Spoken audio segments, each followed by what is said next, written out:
Miezi 7 sasa baada ya kujiuzulu kwa aliyekuwa waziri wa fedha katika serikali ya kaunti ya Isiolo Mwenda Thiribe, gavana wa Isiolo amemtaja Daktari Lawrence Mwongera katika baraza la mawaziri ili kuliziba pengo hilo ambalo liliachwa na Mwenda. Mwongera aliyepigwa msasa na kamati ya uteuzi ya bunge la kaunti atachukua nafasi katika wizara ya kilimo na samaki.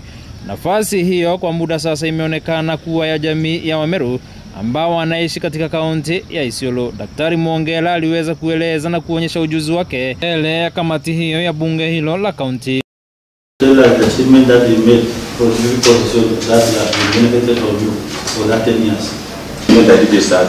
one time we wrote a book with the DPRP, Preparedness, Intervention and Recovery Program, on how to train community-based animal workers in the county. Because at that time, the service providers were not adequate, so we looked for a system whereby we could use a community, train the community, and then they could also assist us in delivering the services. Spika wa bunge hilo Hussein Roba alitaka kujua ni vipi ambavyo Daktari Mwongera atasuluhisha tatizo la ukosefu wa ubora katika sekta ya kukuza na kuuza nyama katika viwango vinavyohitajika kwenye kaunti hiyo ya Isiolo. For our market produce from for example, we eat in so many hotels around here. None of them buy vegetables from Isiolo. None of them buy meat from Isiolo. We told this hotel.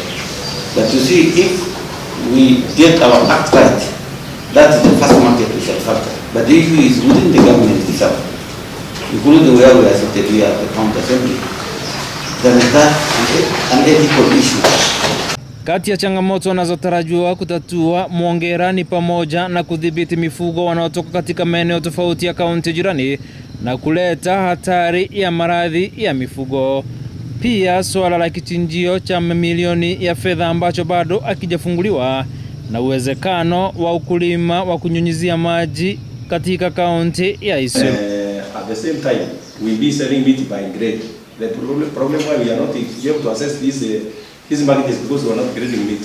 So meat has got almost around 4 grades.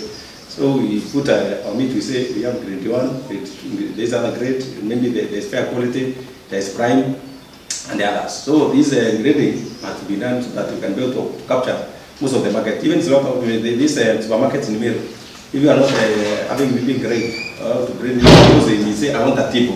So you start wondering which tipo are you talking about. George Kobiya, Meru TV, Isiolo.